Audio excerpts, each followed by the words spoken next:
How many sets a week should you be doing? Well, that's a good question, and that's probably the most popular question I receive. And the answer is always like an underwhelming. It depends. It depends, first of all, on the amount of effort you put into your set.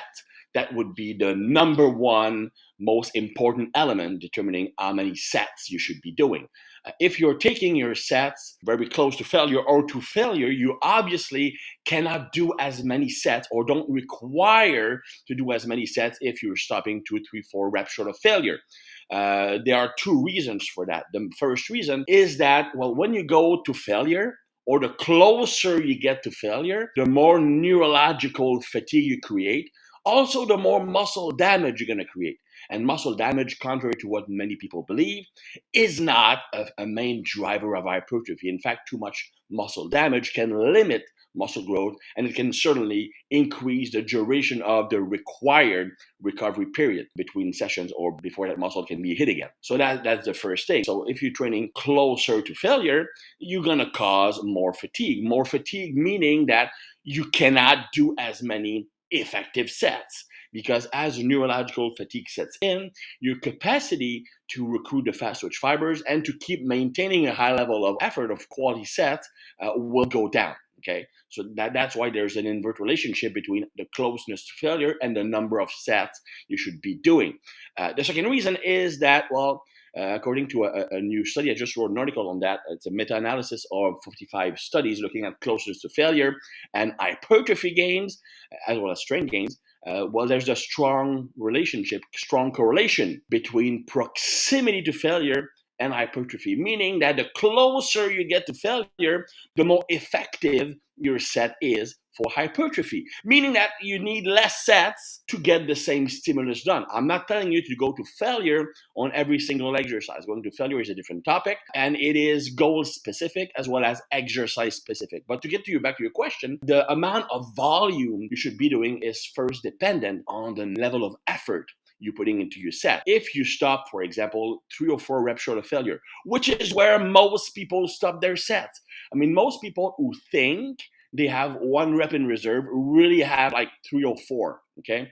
1 rep in reserve, the last rep should have a significant slowing down of the barbell or of the machine you're pushing. That's when you're going to have like 2 more reps in reserve. So if you are stopping 3 reps short of failure, for example, well, you simply have less effective reps in a set as if you go to failure. Typically, we like to say that the common belief at the moment is that if you go to failure, regardless of the number of repetitions you are doing in your set, the last 5 will be effective reps, meaning reps that will actually have a significant impact on stimulating muscle growth. So obviously, the further away you stop from failure, the less of these effective reps you're going to have in the tank. Because if you only have 5 effective reps in a set, if you stop 1 rep short, it means that you now have 4 reps in the set that are effective.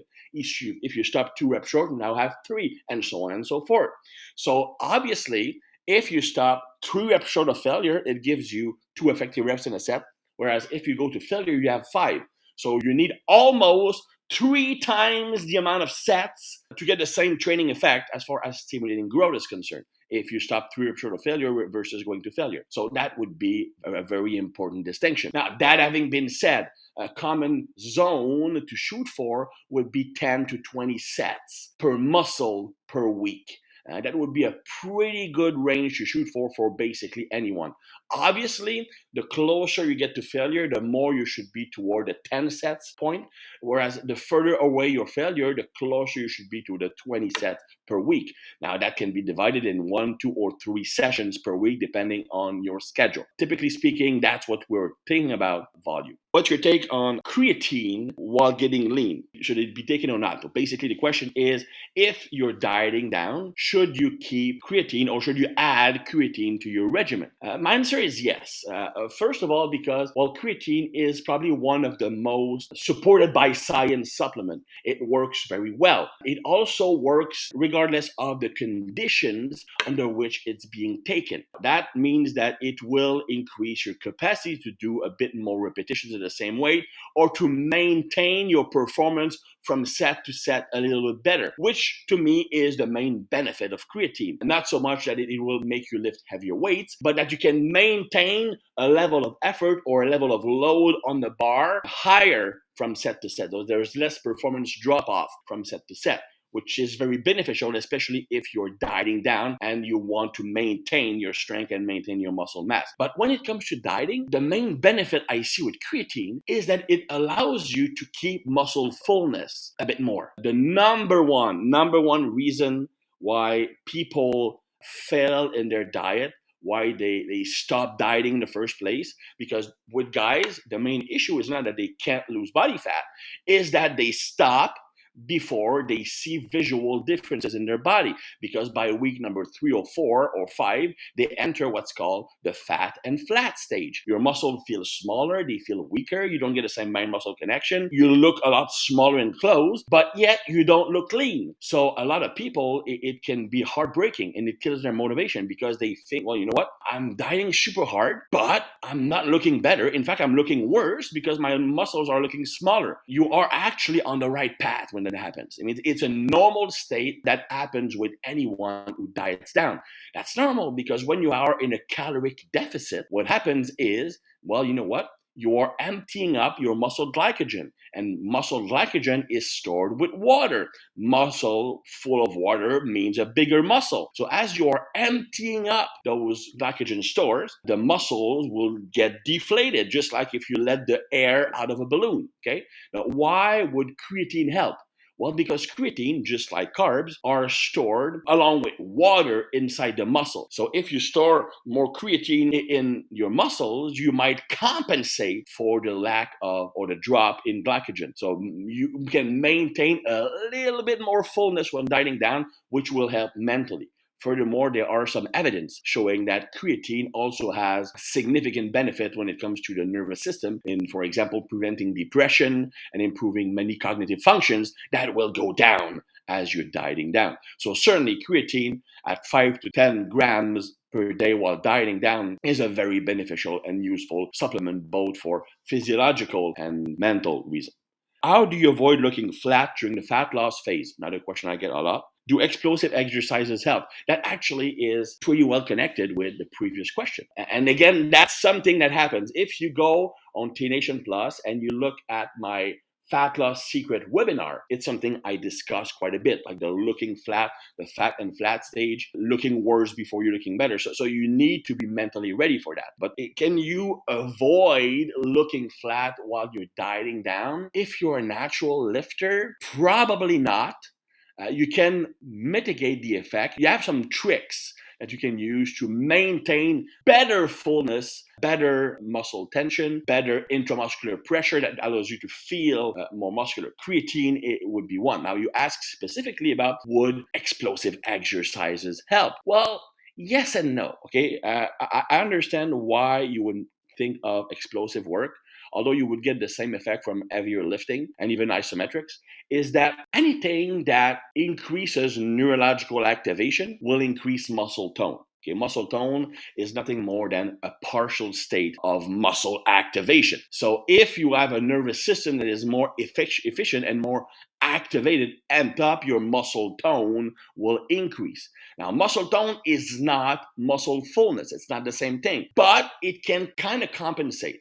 You might have like smaller muscle, but if they feel harder, well, you know what? That's pretty darn good. Now, explosive lifting, because of the high neurological component, will indeed transiently increase muscle tone, meaning that for, let's say, a few hours after your sessions, yes, you will have an increase in muscle tone. So the muscles will feel harder, giving you probably a better look, which might kind of compensate for the flatter muscles that come from decreased intramuscular glycogen, intramuscular water. Okay. Now, if you really want to use tricks to prevent flatness during dieting, the first thing that comes to mind would be increasing electrolyte levels, meaning sodium, meaning potassium, meaning magnesium mostly. If you make sure that these are high, and the thing that people don't think of when they're dieting down, Yeah, they understand that carbs intake is probably lower, although you should probably not go like completely no carbs when dieting down. It's not necessary, and it's probably detrimental for muscle building and muscle maintenance, and especially for maintaining that look,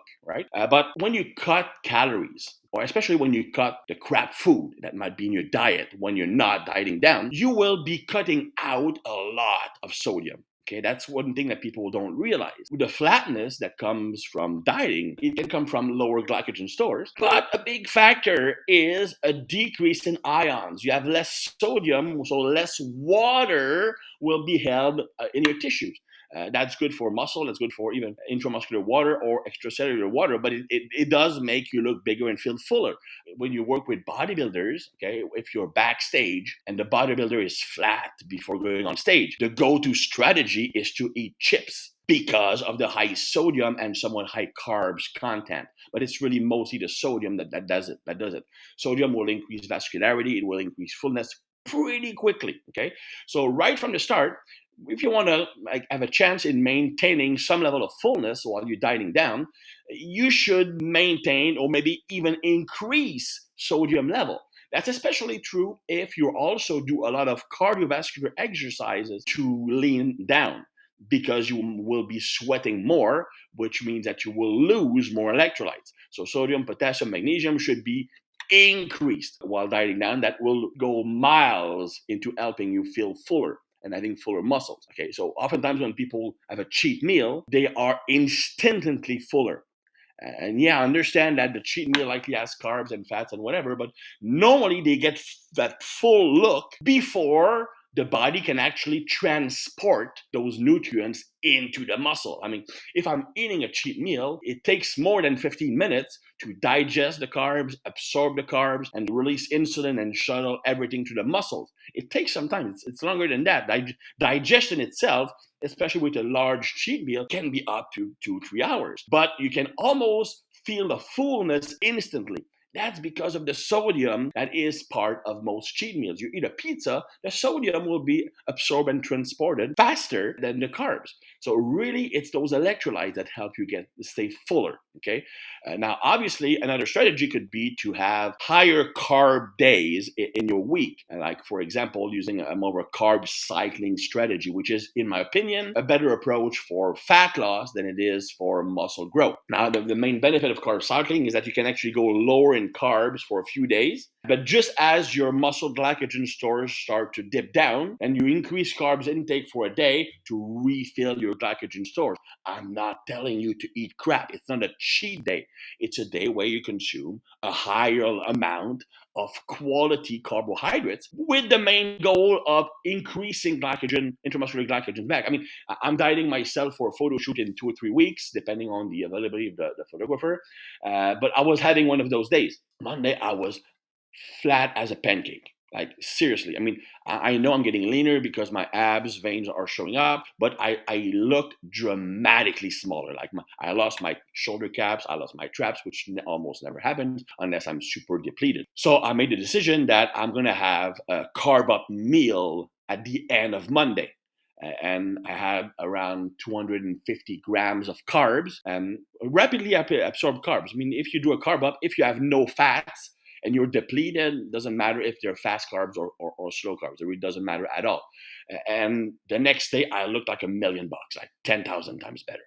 And the day after, I still look pretty good because the body can store something like 400 grams of carbs in your muscles. So that 250 pretty much almost fill the tank up. So that serves several purposes. First, it allows you to, you know what, you will never really run out of carbs. I mean, if you have two or three low carb days, depending on how long it takes you to be depleted. So during those days, you can still train hard. You have the carbs in your muscles, the glycogen in your muscles. And just when you start to have that flatter look, and you need to be objective about this, and then you can refill the glycogen stores. And to do that, you need clean carbs. You don't eat fats with it, okay? Because you don't want to store fat on top of it. And then you just decrease and you just go back and forth like that. You can keep training harder. Now, another benefit is that you can much better see the actual progression in your physique as you're getting down in body fat, because you'll find that the lower in body fat you get, the easier it is to become flat. And when you're flat, not only are you looking smaller,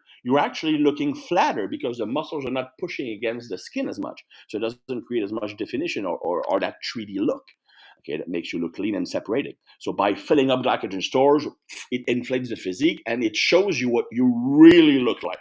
So psychologically, but also from a planning perspective, that's a good strategy. So really, when we're talking about maintaining fullness, it's mostly first about maintaining high level of electrolytes. In fact, if you're dieting down and you find that you have brain fog and you have headaches, most people assume that it's because of lower carbs or too low calories. In reality, it's because you don't have enough electrolyte. For example, those who go on a keto diet, they have what's called the keto flu the first 2 or 3 weeks. You literally feel like you have the flu, brain fog, mood swings, hard time focusing, no energy. And they think, oh, that's because my body is adjusting to using fat for fuel. No, it's because you basically not holding any electrolytes. Add electrolytes in and it's going to fix that instantly. So really the strategy, if you want to improve fullness while dieting down, sure, explosive work and strength work can make the muscles look harder but not fuller, and that's transient. Whereas making sure that you either keep carbs in your diet by not going totally low carbs, or if you go low carbs, you have carb up days as soon as you feel flat, and also maintaining a high level of electrolytes and including creatine will go miles into helping you stay fuller when dieting down. Can you explain what central fatigue is and why does endurance training increase it more than strength training? Good question. We used to believe that the hardest thing for the nervous system was heavy lifting because rightfully so, when you lift heavier weights, especially on big compound movements, you need more nervous system activity. Because of the complexity of the motor skill, which requires the coordination of more muscles. You also need to create a higher level of tension, and so on and so forth. So yeah, lifting heavy weights will increase central fatigue, just like going to failure will increase central fatigue, because when you get to those extra reps, it has basically the same feel as a max effort rep. Okay, but that is pretty transient. The main thing that will cause central fatigue is not long distance cardiovascular exercise, it's the hard cardio. Like the cardio that makes you feel like you are drowning and on fire at the same time. High intensity intervals, metcons like CrossFit workouts, for example, and stuff like that. Very, very high intensity energy systems work. And I'm going to explain why. First, you need to understand what is central fatigue and how it affects performance and gains. Central fatigue first of all, it has nothing to do with feeling fatigue. It's simply a weakening of the central drive from the motor cortex to your muscle tissue. So basically, imagine that your nervous system sends a flow of water to the muscle it wants to activate, and the water is what turns the muscles on, right? Well, central fatigue would be reducing the strength of the water output. So less water is being poured out. Why is that important? Because we have what's called in our body high threshold motor units, fast twitch fibers. They are called high threshold because they have a high threshold to being activated. So basically, you need to have a very strong excitatory signal making its way through the muscle for the fast twitch fibers, the high threshold motor unit, to be brought into play. If you are creating central fatigue, so you're decreasing the amount of impulse that makes it to the muscle, then it's going to be a lot harder for you to recruit the fast twitch fibers because it requires a strong signal and the central signal is getting weaker. See what I mean? So when you think about strength, which requires fast twitch fibers, when you're thinking about speed and power, which obviously requires fast twitch fibers, but also hypertrophy, because the fast twitch fibers have a lot more growth potential than the slow twitch fibers and even intermediate fibers. So if you reduce your capacity to recruit the fast twitch fibers, you reduce the efficacy of your sets, even if they're taken to failure. Okay. Technically, if you go to failure, you will recruit the fast twitch fibers, but not if the central signal is weak. That's why anything that will weaken the central drive can make all the sets done after that point less effective, even though you give all you've got to these sets. That's why, for example, if you're training to failure, which creates more central fatigue. You cannot do as many sets. Well, you can do it. You can do more sets if you want, but those sets, even if they can to failure themselves, will not cause growth because they just won't recruit the fast twitch fibers as much. Okay, why would something like hard cardio be more detrimental to central fatigue than lifting? It's because of the triggers of central fatigue. The main triggers of central fatigue are pain and discomfort signal, or information sent from the muscles, sent from the tendons, sent from the fascia, sent from the skin to the brain, telling the brain that what you're doing is freaking hard and it's going to hurt your body. Okay, it's not a good thing for your body. So the more of these discomfort, pain signals you have going to your brain, the more your brain will shut itself down to prevent damage. Okay, that's what central fatigue is. It's a protective mechanism against doing something crazy bad for your body. So those pain signals are the warning signs. Now, those pain signals could be, again, discomfort, could be muscle pain, the pump, the nasty pump you get, even though that some people like it, okay, it's still perceived by your body as pain or discomfort, okay?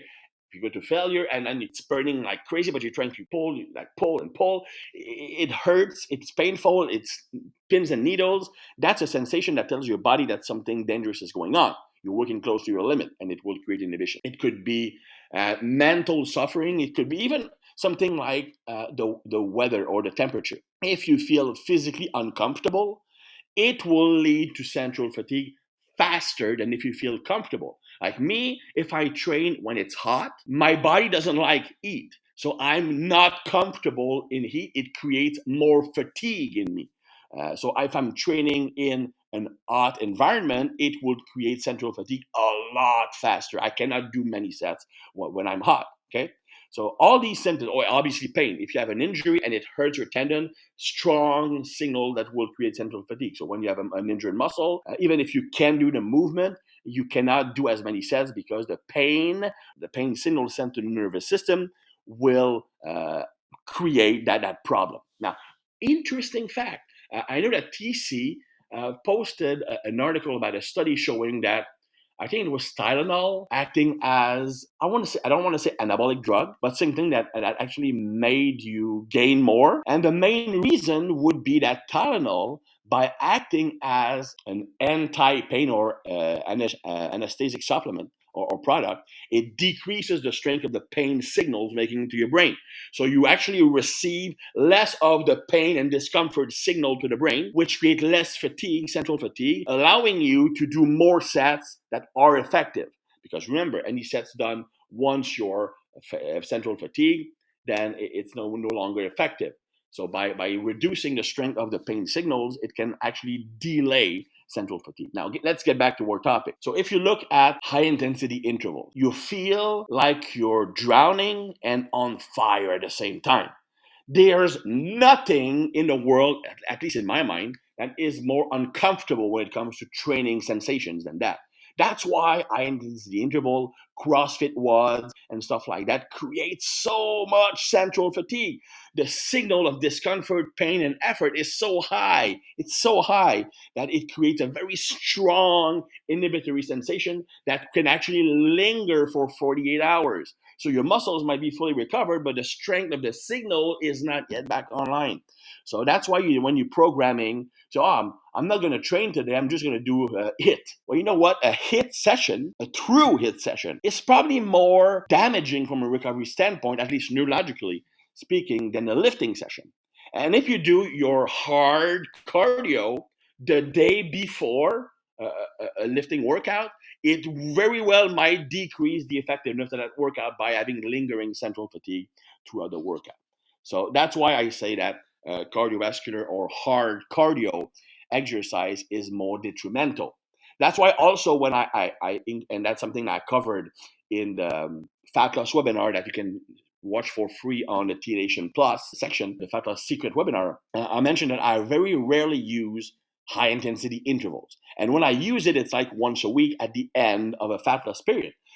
The reason is that it's so stressful on the body from a recovery standpoint that it basically, well, yeah, you're going to burn, quote unquote, a good amount of calories during your session. But really, if it impairs your capacity to train hard for 2 days, then in my opinion, it's not a good deal. It's not a good deal. You can get the same amount of energy burn from like just walking with a backpack for, yeah, it's going to be longer. You might have to do it for an hour instead of 15 minutes, but it will not negatively impact your next two workouts. So in the long term, it's going to be more beneficial. Now, I'm not telling you not to use high intensity intervals, but that it is something that you cannot do every single day if you want to lose fat. It's just going to kill your progress 100%.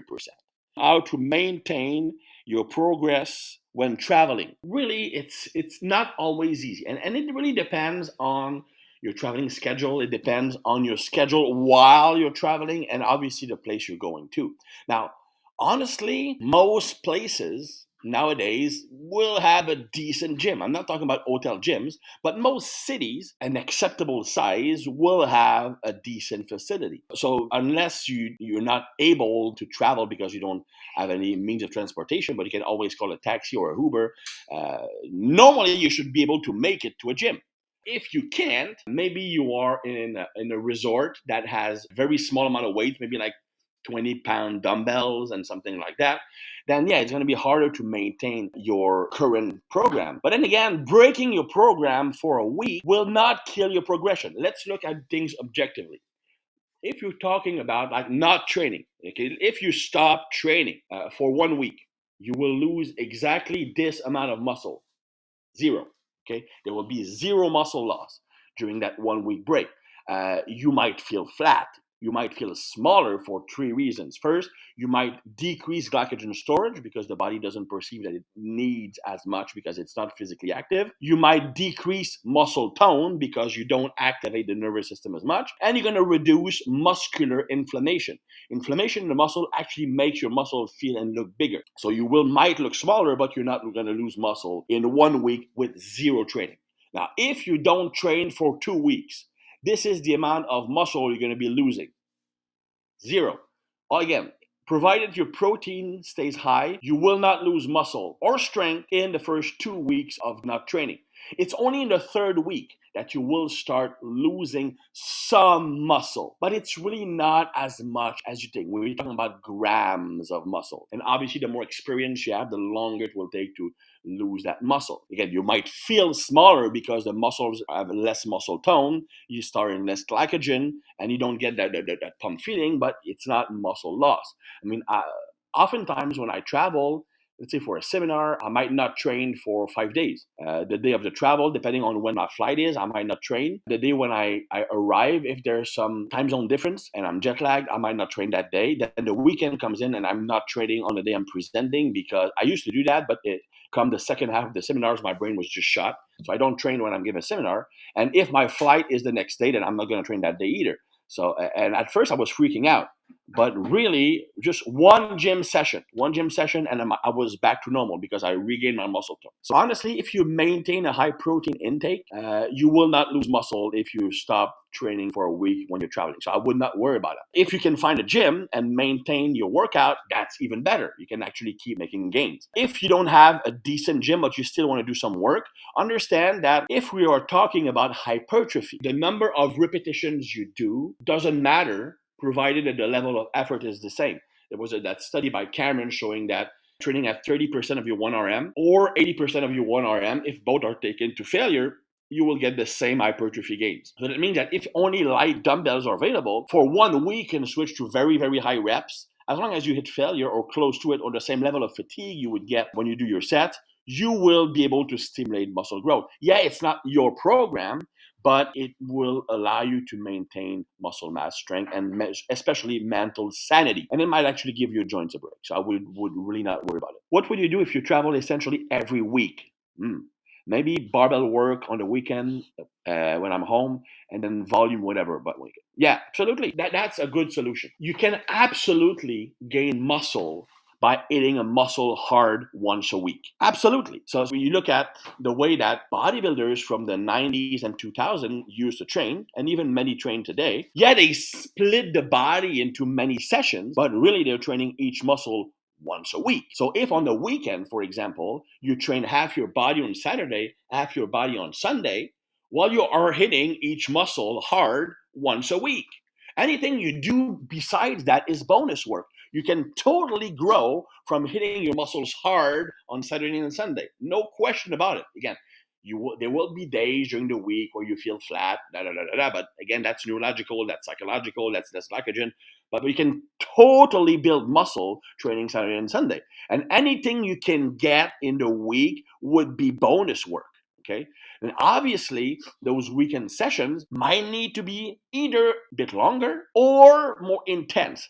What I mentioned in a previous question in this slide, the amount of work you need to stimulate growth depends on how hard you push your sets. The closer you get to failure, the less volume you need for that muscle. I mean, if you are training, I'm going to use my own example. When I'm training hard at the moment, I'm doing more of a low volume approach.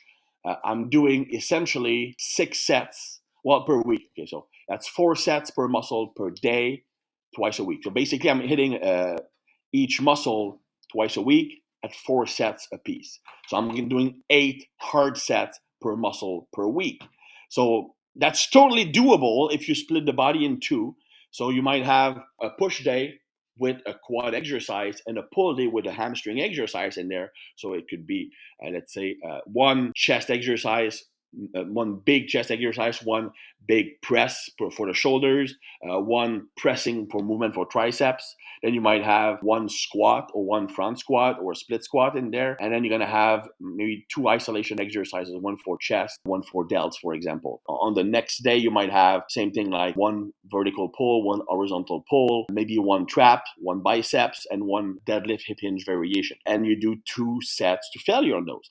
2 warm-up sets, 2 sets to failure. The workouts will last you around, let's say, 60, 75 minutes. So that alone would be enough to get some gains because you're going to have enough volume provided that the effort level is high enough. Or what you could do is you could have one heavy lift. So let's say on Saturday, I'm going to be pressing and legs or pressing and quad dominant. So I'm going to have one heavy or one big lift for pressing movement, might be an incline press, for example, which combines shoulders and chest. And then you're going to have a squat variation. Both could be trained with the double progression model. So you do 3 work sets with the same weight for 6 to 8 reps or 4 to 6, depending on what you're shooting for. And you only add weight to the bar when you're capable of doing all 3 sets with the same weight at the top of the range. So if you select 4 to 6, and if you do the first, you use 200 pounds on bench and you do a set of 6, set of 6, set of 5, then the next week you use the same weight because you have not filled up your set. See what I mean? So you can have those 2 big lifts, okay? And then you would have more hypertrophy-based training, which would be a lower stress exercise, more stable movements, more targeted exercises done to failure for 2 sets to failure. That would be totally effective for growth. And then on the other days, once or twice during your week, you do either body weight or you do sprints, you do jumps, or you can do band exercises or just band exercise when you travel. I just carry bands with me. I can biceps, shoulders, rows can be done with bands. Not as effective as lifting, but you get your main work done on the weekend. So you will get a lot of your training that way. That would be actually a very, very good strategy. So another question I get is it possible to increase strength using a carnivore diet on a deficit? Well, not even like using the carnivore diet, which I did. Just basically, if you are in a deficit, it's going to be a lot harder to gain strength. I'm not telling you it's impossible. It's easier to keep gaining strength while you're in a deficit than gaining muscle while you're in a deficit, which is very hard unless you are just retraining and regaining lost muscle if you're a beginner or if you're severely obese. Dramatically, overweight individual who carry lots of fat can actually build muscle while getting leaner because of the amount of reserve energy they have. But most people, if they are dieting down and being in a caloric deficit, it's going to be hard to add a significant amount of muscle. Okay, that's why I don't really believe in recomposition, meaning gaining muscle and losing fat at the same time. Yeah, it's technically possible, but it's excruciatingly slow and requires lots of precision. It's much smarter to devote a period of training to increase muscle mass and a period to decrease body fat, especially considering that adding muscle is a lot more difficult than losing fat. So if you're trying to lose fat at the same time as building muscle, you just made building muscle a lot harder. Now, let's get back to the question. Can you get stronger on a carnivore diet while being in a deficit? I'm going to just start with caloric deficit. Where does strength come from? There are three main categories of elements that will allow you to increase strength. The first one will be muscle mass. A bigger muscle is a stronger muscle. So if you gain muscle, you increase your potential to gain strength. It might not directly lead to strength gains because the nervous system needs to learn to use that muscle. But strictly speaking, all things being equal, a bigger muscle will be a stronger muscle. The second factor would be the efficiency or strength of the nervous system. So basically, I'm going to use this analogy, right? The muscles you have is the factory. The bigger the factory with more employees, the more you can produce. Okay, that's in theory. But let's say that only half the employees show up for work. You might have a great potential, but you will not produce up to the level of your potential because only half of the employees work. That's muscle fiber recruitment. If you don't recruit as many fibers, especially the fast twitch fibers, you're just not gonna build as much muscle or get as much, produce as much strength. Now, if the employees show up for work, but they just don't work hard, then you, once again, won't live up to the potential of your factory. That's the firing rate of the muscle fibers. So the fast twitch fibers, once they're recruited, you can increase the amount of force they're producing by increasing how fast they're twitching, right? So if you have a low firing rate, you won't have maximum strength. Then the employees show up for work, they work hard, but the employees within a station don't work well together. So again, you're not going to live up to your full potential. That's intramuscular coordination, another neurological element. How well are the muscle fibers within the muscle working together to make that muscle as strong as possible? Now, what if the employees show up, they work hard, they work well together in their unit, but they are not well coordinated with the other units. So maybe you're producing lots of tires, but the frame of the car is not ready yet. You won't produce as much as you should. That's intermuscular coordination. Coordination between the various muscles involved in the lift. That's also a neurological thing, how well they work together, how coordinated they are. Now, what if the employees show up, they work hard, they work well together in the station, all stations work well together, but the leader is very conservative because he's afraid that employees will get injured and the company will have to pay severance pays or something like that, or injury pay. So he will force the employees to slow down. Again, you won't live up to full potential. That's the protective mechanism that your body has, like the Golgi tendon organs that will limit how much force your muscles can produce. All of these are neurological factors. So you might have a big factory, but you also need a nervous system. These are the first two. The third one would be technical efficiency. The more efficient you are in your technique, the more weight you can lift on that movement. That doesn't mean you're stronger. It means that you can apply your strength better in that movement. So when it comes to being a caloric deficit, it's very hard to improve the muscle component of getting strong because you're not going to be building a lot of muscle on a caloric deficit. You might have a little bit, but not enough to make a difference in strength. However, the neurological factors are not calories dependent. So these can be improved. The technique can also be improved. So if you want to get stronger while you are in a deficit, you need to focus on training methods that emphasize mostly the nervous system. So we're talking something like strength skill. Strength skill is using a sub-maximal weight, let's say 80-85%, for sub-maximal reps, 3 to 5 reps, always leaving like 3 reps in the tank and doing that lift, maybe 5 sets, 3 times a week. So it's just making your nervous system efficient at doing that lift and recruiting the motor units involved in the muscle and making them work well together. And that's strength skill work. If you type strength skill on T Nation, you're going to find several articles I wrote on a topic.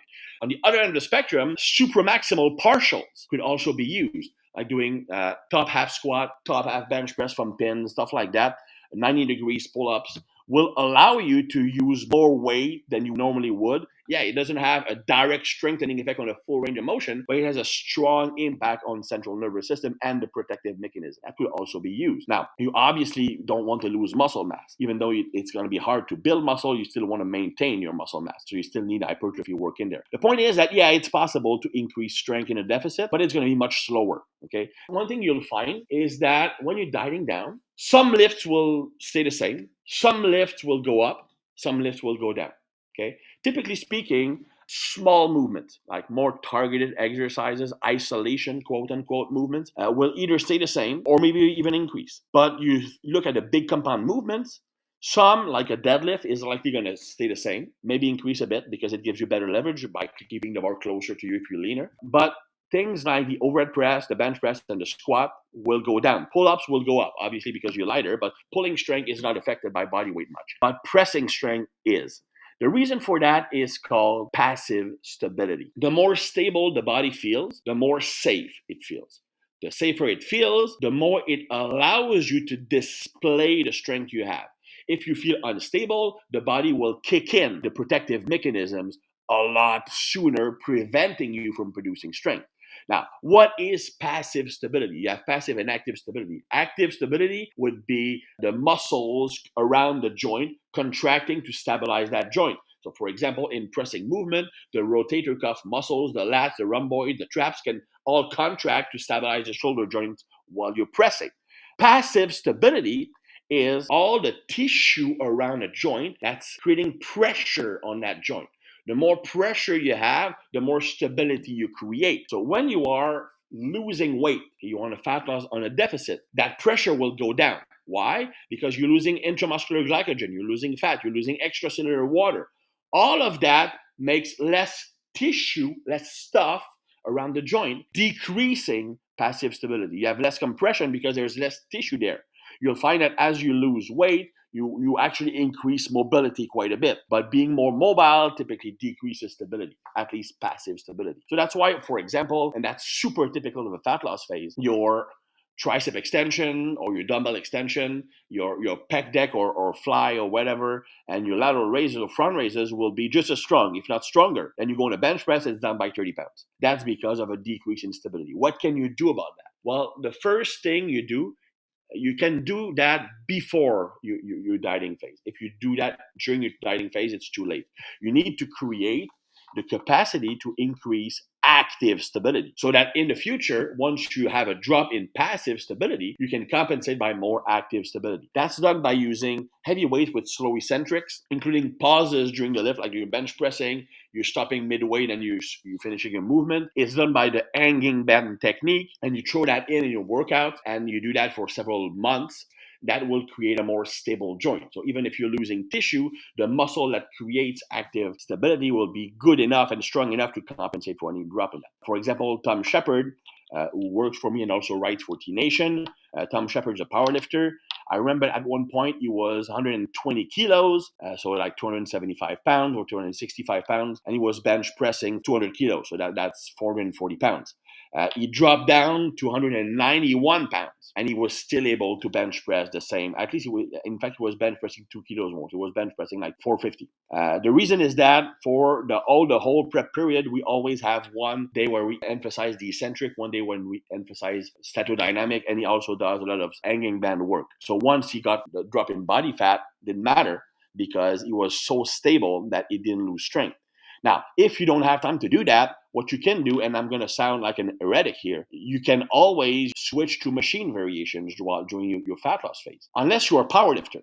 When we're talking about strength, we're talking about muscle strength, the strength of your muscle, the capacity of your muscles to produce tension, not being strong in a bench press or being strong in a back squat. See, there's a difference between having strong muscles and being able to display that strength in a movement. That's a skill. And even if you lose it because you're not practicing it, it will take 2 or 3 weeks to get it back, provided your muscle strength is up. So there's nothing wrong, for example, if you're in a deficit for 6 weeks, you know what? Instead of doing bench press, I'm going to be doing chest press machine. I'm going to be doing mid-machine bench press. You know what? That's fine. I'm not going to be doing squats. I'm going to be doing hack squats. Deadlift, you can keep it in because it's not affected by weight loss because the hip joint is so stable. That will allow you to actually keep increasing your strength, the strength of your muscles, because the machine stabilizes the weight for you. So there is less of a need for you to be stable. So even if you're losing that passive stability, doesn't matter because the machine stabilizes the weight for you. So you can keep pushing really hard, lifting heavy weights, and you can gradually increase the weight that way. I'm dieting right now. My training is mostly machines, and I'm able to add weight on a machine from week to week. So if I was doing that on a free weight barbell bench press or squat, it wouldn't work. I tried it. It doesn't work, at least not for more than 2 weeks, okay? Especially as you're getting leaner. So, of course, yeah, if you stop doing bench press in favor of a machine bench press or a Smith machine bench press, yeah, once you get back to bench press, it's going to feel weird. And yeah, for 2 or 3 weeks, it feels like you can't bench anymore. But you know what? The muscle strength is there. Your muscle strength is likely higher than it was before. So just get back in a groove. It will take you 2 or 3 weeks to get back in the groove of the bench press. And now you can apply the newfound strength. So that would be my recommendation. Unless you're a powerlifter and you need to keep sharp on a competition lift pretty much year round, you know what? Switch to machines. Switch to stable movement and keep pushing your strength up on these movements because there's less need for stabilization, so you will not be as impacted by the weight loss. Because when you think about it, if you're doing things right, you should not be losing muscle when you're dieting down. So your strength should not go down. Fat doesn't lift weight. Muscle moves weight. The reason why you lose strength on some movements when you are dieting down is because of drop in stability. So just switch to more stable exercises. It won't kill you. I mean, you'll get your bench press back in 3 weeks. You're probably going to be stronger than it was before. All right. The carnivore diet or low carbs diet are actually worse than regular diet when it comes to what I just mentioned. Why? Well, take a guess. Okay. What creates passive stability? It's stuff around a joint. So intramuscular glycogen. So you're blowing up that muscle. So if you blow up the muscle, it will create compression around that joint. A good example for that, I was training John Schlecht at Biotest headquarters. Now, John Schlecht was an NFL lineman. Then he was a bodybuilder. And a huge guy, huge, like 6'2", 295 lean. The amount of muscle that guy had on his body was crazy. Well, if you know gymnastics or rings work, he was able to do a back lever. Back lever is when you're just basically hanging with your arms behind your back and you hang the rings and your body is parallel to the floor facing down. Now, he was able to do that not because he was good at gymnastics, but his body was so tight because of all the muscle that he just literally got stuck in that position and it was super stable because that's only where his body could go. The limit of his movement actually made him stable. So the more muscle you have, the more stable a joint is. Now, if you are depleting muscle glycogen, which will happen on a low carbs diet, regardless of what people say, especially on a carnivore diet. If you go on a low carbs carnivore diet, which is 0 carbs, you will store less muscle glycogen. So you are deflating those muscles a bit, so that would create less pressure on the joint. It also is typically a diet that decreases water retention to the minimum. So by decreasing water retention, you also reduce stuff around the joint. So again, that will be just like any other diet on a deficit, but magnified. So you have a much more important decrease in passive stability. So yeah, you can, but typically, I mean, my strategy is either get super stable before or switch to stable movement during, but try to increase strength. If you don't lose muscle, you'll be able to add weight or get stronger on a movement, provided that you don't require it to be stable. All right, guys, that's the hour. Hopefully you enjoyed it. Those who watched it in replay, well, you know what you missed. If you feel that there's a better time frame for me to hold these Q&As, you can always send a suggestion to us on my forum or send feedback to T-Nation. So hopefully you enjoyed it and spread the word. So I hope to see you at the next event. Stay tuned. We're going to post about it. Thank you, guys. If you enjoyed this information, hit that like button to let us know. Plus, if you never want to miss another T-Nation video again, hit subscribe and that little notification bell right next to it.